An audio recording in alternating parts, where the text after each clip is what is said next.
Assalamualaikum warahmatullahi wabarakatuh. Kami dari kelompok 5 ingin mempresentasikan tentang apakah e-marketing dapat menggantikan marketing tradisional. Sebelum masuk ke materi, saya akan memperkenalkan anggota dari kelompok 5 terlebih dahulu.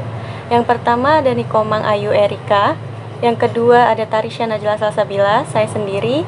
Yang ketiga ada Afifah Ika Permata, yang keempat ada Dinda Kirana, yang kelima ada Fidens Nebridius, yang keenam ada Ramadina Mahadewi, dan yang ketujuh ada Kak Irma Rahmawati.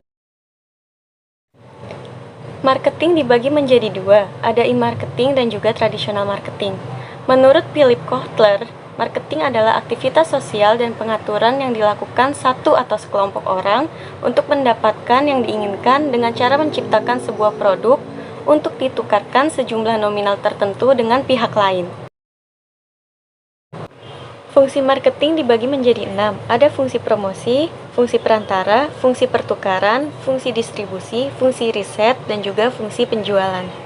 Yang pertama ada fungsi promosi. Promosi adalah salah satu kegiatan komunikasi dalam pemasaran, di mana produksi harus dilakukan dengan cara dan media yang tepat, dengan memperhatikan target konsumen. Jika target pasar produknya adalah remaja, promosi dapat dilakukan dengan kerjasama dengan para influencer di sosial media. Fungsi kedua ada fungsi perantara. Dalam hal ini, pihak marketer yang menjadi penghubung antara perusahaan dan konsumen dengan cara mencari informasi, mengelompokkan produk, dan sebagainya. Dan yang ketiga ada fungsi pertukaran. Marketing memungkinkan terjadinya pertemuan antara produsen dengan konsumen dengan pendekatan yang sesuai dan disukai oleh konsumen. Jika sudah merasa mengenal dan membutuhkannya, konsumen akan bersedia menukarkan sejumlah uang untuk mendapatkan produk tersebut. Yang keempat ada fungsi distribusi. Agar bisa sampai ke tangan konsumen, sebuah produk harus didistribusikan dengan cara dipindahkan, diangkut, dan disimpan. Marketing harus menentukan lokasi-lokasi yang potensial, yaitu tempat barang atau jasa tersebut banyak dicari. Dan yang kelima ada fungsi riset. Untuk menentukan target pasar yang tepat, tim marketing harus melakukan riset terlebih dahulu, sehingga akan mendatangkan hasil yang diinginkan. Riset biasanya dilakukan melalui survei, lalu dianalisis untuk menghasilkan kesimpulan. Dan yang terakhir, ada fungsi penjualan. Marketing juga memiliki fungsi penjualan langsung kepada konsumen untuk membantu tim sales untuk mencapai targetnya. Hal ini disebabkan fungsi utama marketing, yaitu promosi, berkaitan secara langsung dengan penjualan. Tujuan marketing. Tujuan marketing dibagi menjadi 6, yaitu yang pertama, memahami pasar. Yang kedua, menciptakan produk sesuai dengan kebutuhan. Yang ketiga, menciptakan citra produk. Yang keempat, menciptakan citra yang dibangun. Dan yang terakhir adalah kepuasan konsumen. Yang pertama diartikan memahami pasar, yaitu untuk melakukan pemasaran yang tepat, sasaran, dan bergaya guna. Maka seseorang manajer pemasaran harusnya memahami kondisi pasar dan konsumen. Dan yang kedua, menciptakan produk sesuai dengan kebutuhan. Produk yang sesuai dengan kebutuhan dapat menjamin kelangsungan hidup perusahaan. Menciptakan citra produk. Tujuan pemasaran yang memberikan adalah membangun citra produk agar memiliki nama yang baik dan mudah dikenal oleh banyak orang. Pencapaian citra yang dibangun. Citra yang di dalam sesuatu produk amat penting untuk dibangun dan melekat sebagai khas terhadap produk tersebut. Keputusan konsumen. Keputusan konsumen merupakan target utama yang harus tercapai dari tujuan pemasaran. Strategi marketing. Strategi marketing itu dibagi menjadi 5. Yang pertama yaitu iklan berbayar. Iklan berbayar ini merupakan strategi marketing yang sudah cukup lama tetapi masih tetap dikenal hingga saat ini karena terbukti efektif untuk memperkenalkan produk secara luas. Marketing tradisional. Strategi marketing tradisional ini sangat efektif untuk mendongkrak penjualan, memberikan diskon atau kupon belanja, promosi, atau mengadakan acara besar. Seperti contoh strategi pemasaran tradisional. Marketing interaktif. Marketing interaktif digunakan dengan melibatkan konsumen dalam proses marketing itu sendiri. Yang keempat, marketing melalui sosial media. Tingkat tinggi jumlah pengguna sosial media merupakan pasar yang sangat potensial. Yang kelima, marketing melalui konten. Dalam dunia digital, konten sangat berharga ini adalah yang dimanfaatkan sebagai salah satu strategi marketing, informatif, bernilai, dan dibutuhkan oleh konsumen. Definisi e-marketing.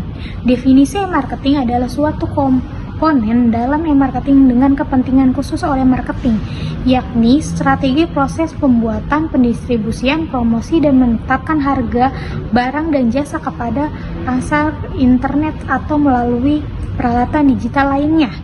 E-marketing adalah merupakan data atau aplikasi elektronik untuk merancang dan melaksanakan konsep distribusi, promosi, dan pendapatan harga untuk menciptakan pertukaran yang memuaskan tujuan individu, organisasi, dan yang lainnya. Pengertian e-marketing adalah proses pemasaran brand menggunakan internet. Ini mencakup unsur-unsur pemasaran, baik marketing respons, langsung atau tidak langsung, serta praktiknya menggunakan sebagai teknologi untuk membantu menghubungkan bisnis ke pelanggan. E-marketing meliputi semua kegiatan bisnis merupakan web di seluruh dunia dengan tujuan menarik bisnis baru, mempertahankan bisnis yang saat ini berkembang, keunikan brand. Itu adalah contoh-contoh atau penjelasan definisi e-marketing. Manfaat e-marketing. E-marketing menyediakan bisnis dengan akses ke pasar massal dengan harga yang terjangkau dan memungkinkan mereka untuk melakukan pendekatan pemasaran pribadi. Sifat fleksibel dan hemat biaya dari e-marketing membuatnya sangat cocok untuk usaha kecil. 1. Jangkauan prospek lebih luas. Internet telah menjadi bagian dari kehidupan setiap orang. Dengan e-marketing memungkinkan kita untuk mencari pasar baru dan berpotensi bersaing di seluruh dunia dengan hanya investasi kecil. 2. Pendekatan efektif. Dengan e-marketing yang direncanakan dengan baik dan efektif, ditargetkan dapat membantu mencapai target bisnis pelanggan. 3. Lebih murah. E-marketing menyajikan kasus bisnis yang kuat di penghematan biaya, terutama di bidang biaya transaksional, layanan pelanggan, saluran media digital cetak, dan distribusi dengan biaya yang jauh lebih mudah dibandingkan dengan metode pemasaran tradisional. 4. Iklan 24 jam. Dengan website, pelanggan bisa mencari tahu tentang produk dan melakukan pembelian. Bahkan jika toko tutup, maka tidak memiliki tempat fisik sama sekali. 5. Iklan lebih personal. E-marketing memungkinkan orang-orang yang ingin tahu tentang produk dan jasa kita langsung sehingga lebih tertarget. 6. Peningkatan interaksi. E-marketing memungkinkan kita untuk membuat promosi interaktif menggunakan musik, grafis, dan video. 7. Mudah menganalisis data. E-marketing membuat lebih mudah untuk mengukur seberapa efektif kampanye. Sebelum memulai, e-marketing sangat penting untuk memiliki beberapa keterampilan dan pengetahuan untuk menjalankan e-campaign secara efektif. Jika tidak, maka membuang-buang sumber daya berharga dengan promosi yang buruk. Tujuan e-marketing. Tujuan dari internet marketing sendiri adalah untuk mendapatkan konsumen yang lebih luas dan banyak melalui jaringan internet. Kita dapat terhubung dari berbagai sumber dan konsumen yang jauh lebih luas, bahkan tidak terbatas hanya di suatu daerah saja, namun berskala global. Sekitar 68% pengunjung internet melakukan transaksi jual beli barang atau jasa. Oleh karena itu, penggunaan platform online juga semakin meningkat dan dapat dimanfaatkan untuk mempromosikan sebuah produk pada bisnis yang kita jalankan. Dengan melakukan promosi, maka konsumen akan semakin aware dan lebih tertarik untuk menggunakan produk kita. Semakin banyak konsumen yang datang, maka trafik pengunjung dari website atau platform kita akan semakin baik. Selain itu, kita juga dapat memberikan berbagai informasi menarik dan terbaru melalui sebuah blog dalam bentuk tulisan artikel. Metode perencanaan marketing. Paul Smith memperkenalkan metode SOSTEK dalam perencanaan pemasaran atau marketing plan yang diakui beberapa pihak. Metode pemasaran juga dapat dipahami dan dijalankan perusahaan dalam postingan kali ini. Kami akan mencoba memberikan penjelasan tentang apa itu metode perencanaan pemasaran SOSTEK.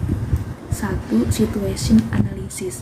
Pada tahap ini, awal yang dilakukan adalah menyusun perencanaan pembangunan e-marketing, di mana pada tahapan ini dilakukan oleh analisis kondisi atau tingkat keefektifan dari aktivitas marketing. Dalam tahap ini, perusahaan akan mengumpulkan informasi mengenai keadaan internal dan eksternal perusahaan sehingga mereka akan tahu kondisi perusahaan mereka di dalam marketplace. 2. Objectives. Setelah perusahaan mengetahui posisi mereka dalam marketplace, kemudian saatnya menentukan tujuannya untuk mengarahkan perusahaan supaya fokus hanya pada hal-hal yang ingin dicapai. Bila perusahaan mempunyai tujuan yang jelas dan spesifik, maka hal itu akan membantu perusahaan agar lebih terarah dalam melaksanakan perencanaan dan memudahkan perusahaan dalam proses evaluasi untuk menemukan dan memperbaiki kesalahan dalam mencapai tujuan. 3. Strategi formulation. Setelah tujuan yang ingin dicapai berhasil dirumuskan, maka penyusunan strategi yang tepat sasaran dapat dilakukan. 4. Tactics.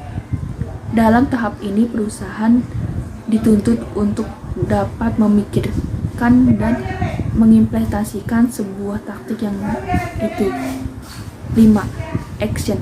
Setelah berhasil merumuskan taktik, saatnya untuk mencegah taktik tersebut menjadi sebuah rangkaian rencana kerja yang terstruktur dan terjadwal. Pada tahap ini dapat dibuat suatu jadwal kerja dalam bentuk cash flow, chart, atau yang lainnya untuk membuat perencanaan budget, alokasi sumber daya secara detail, membuat risk management plan.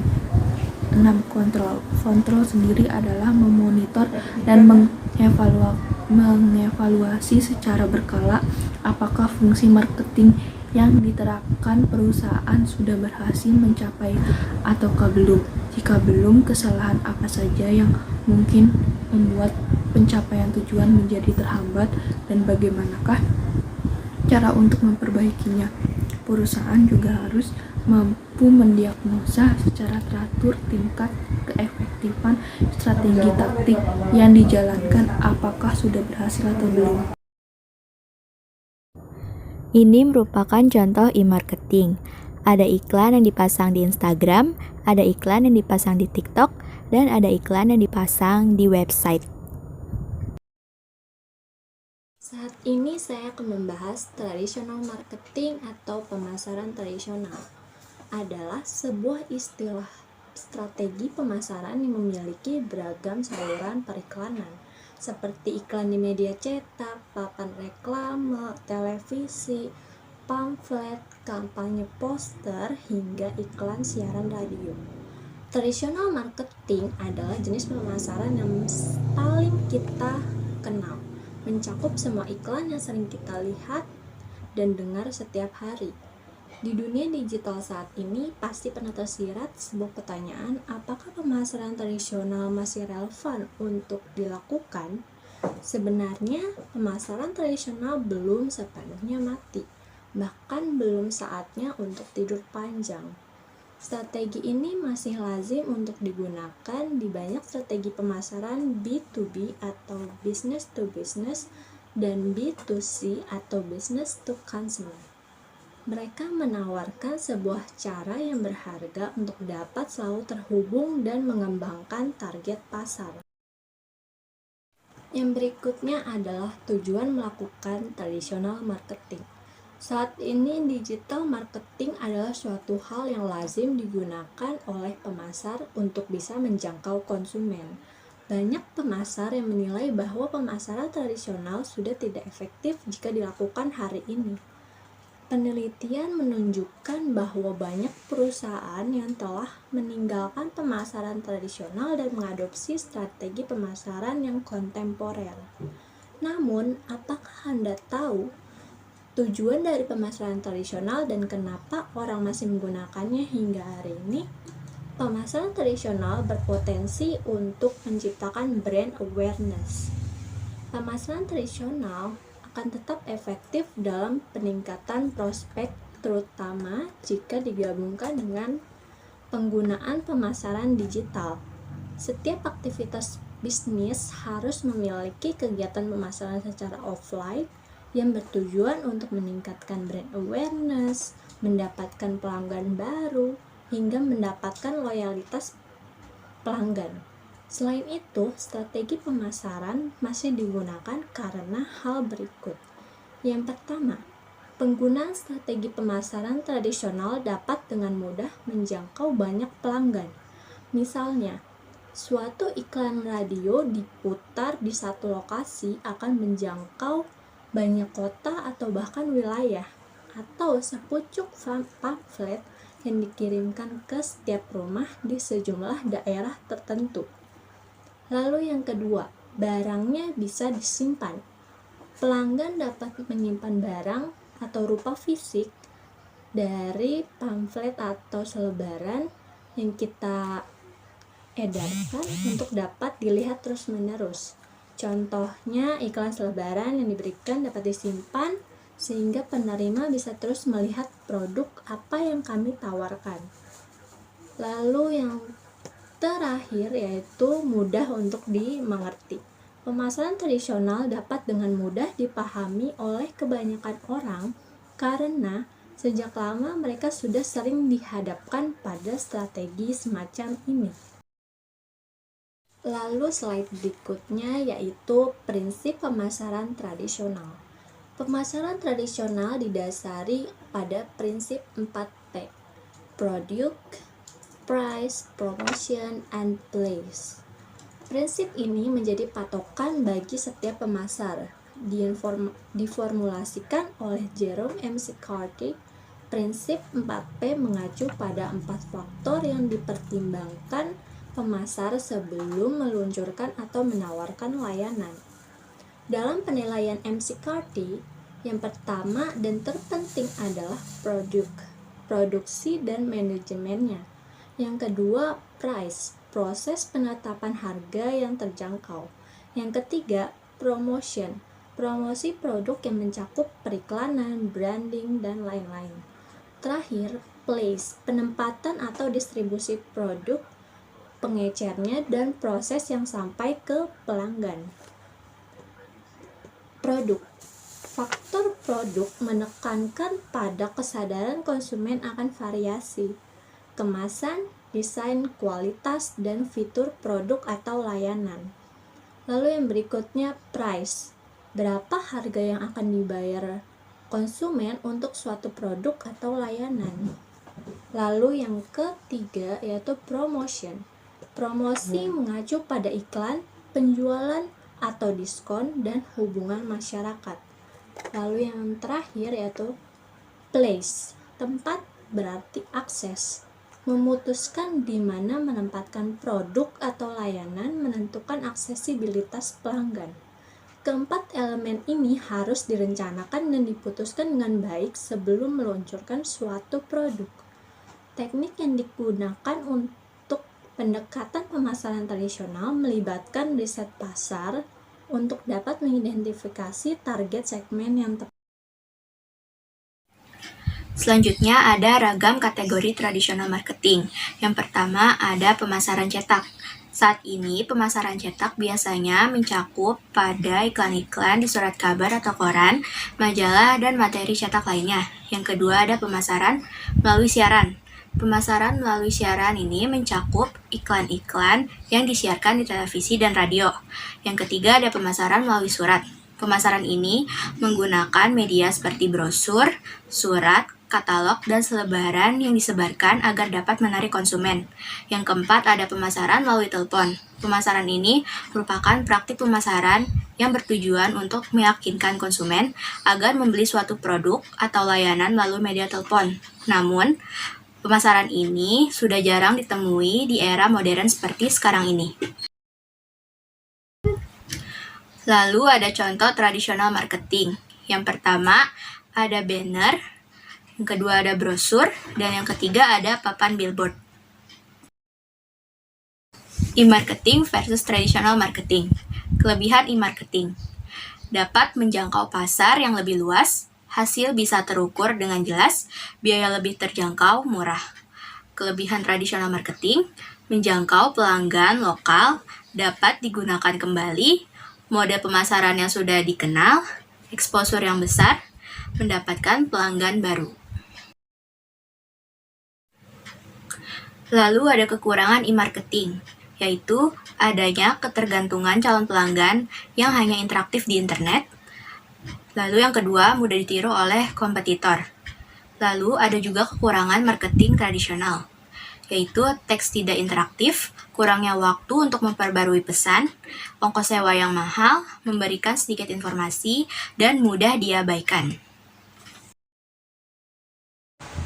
Apakah e-marketing menggantikan tradisional marketing? Tradisional marketing adalah jenis pemasaran yang paling dikenal, mencakup semua iklan yang kita lihat dan didengar setiap hari, seperti iklan di media cetak, papan reklame, televisi, palmet, dan kampanye poster, hingga iklan siaran radio. Di dunia digital, saat ini pasti pernah tersirat sebuah pertanyaan, apakah pemasaran tradisional masih relevan untuk dilakukan? Sebenarnya, pemasaran tradisional belum mati, bahkan belum saat untuk tidur panjang.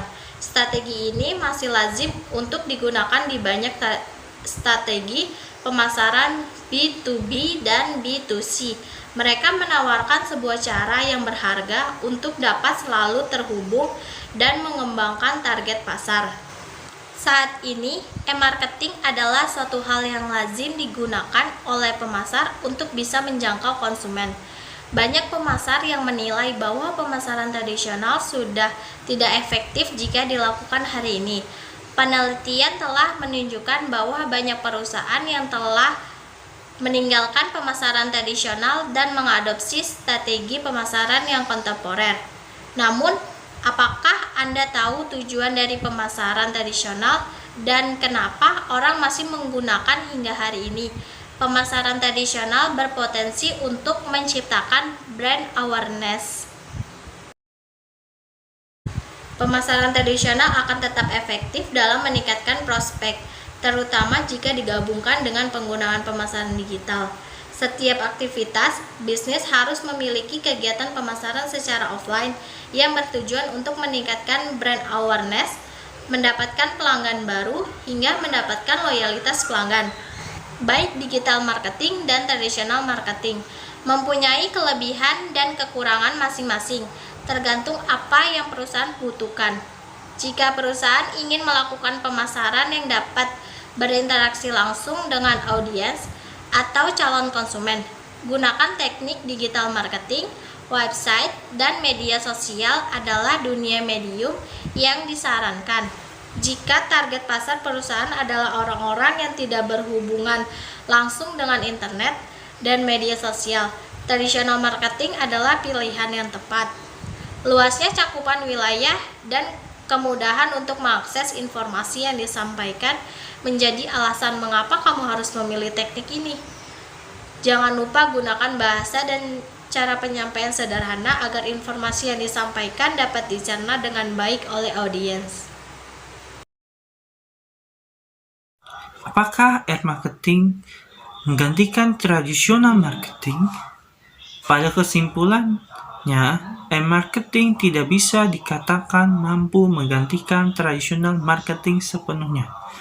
Meskipun pada zaman modern ini perusahaan banyak menggunakan internet, namun tidak dapat dipungkiri juga kalau tradisional marketing masih menjadi salah satu trik yang dipakai oleh perusahaan dalam menciptakan brand awareness. Namun, dalam hal ini, e-marketing dapat dinilai jauh lebih unggul dari tradisional marketing. Ada beberapa kekurangan tradisional marketing yang membuat digital marketing menjadi lebih unggul, yaitu target sasaran yang tidak dapat dituju secara personal, sebab iklan yang ditampilkan dapat dilihat oleh semua orang, seperti billboard atau koran. Lalu, ketidakmampuan untuk melakukan interaksi langsung dengan target audiens juga menjadi kendala, karena tidak seperti e-marketing yang bisa menghadirkan chatbot di website atau admin yang mengurus akun media sosial. Iklan yang ditayangkan di media cetak maupun elektronik hanya menyampaikan pesan searah yang tidak dapat direspon langsung oleh audiens. Ditambah lagi, biaya yang dikeluarkan juga mungkin jauh lebih tinggi ketimbang digital marketing. Terlebih jika harus mencetak flyer, billboard, dan banner, atau memasang iklan di media massa. Kedua teknik pemasaran ini sama-sama memberikan efek yang nyata untuk bisnis perusahaan ke depannya. Namun, terlepas dari kedua teknik pemasaran ini, hal terpenting yang perlu digarisbawahi adalah perusahaan harus tahu strategi marketing yang baik untuk menjangkau target pasar bisnis perusahaan, agar mereka bisa tertarik untuk membeli jasa atau produk jualan perusahaan. Mempertimbangkan setiap faktor yang memungkinkan juga menentukan teknik marketing yang akan perusahaan pilih, seperti produk yang akan dipasarkan, target pasar, budget, dan psikologis konsumen. Dengan demikian, pemasaran tradisional masih bisa digunakan, tetapi tidak memiliki jaminan keberhasilan dibandingkan pemasaran digital. Dunia telah beralih ke digital. Penggabungan strategi pemasaran tradisional dan digital sangat dianjurkan. Dengan menggabungkan pemasaran tradisional dan digital, perusahaan dapat mengembangkan kampanye pemasaran menjadi lebih optimal. Sekian dari presentasi kelompok kami. Mohon maaf bila ada kesalahan pengucapan atau penyampaian materi, mohon dimaafkan. Sekian, terima kasih.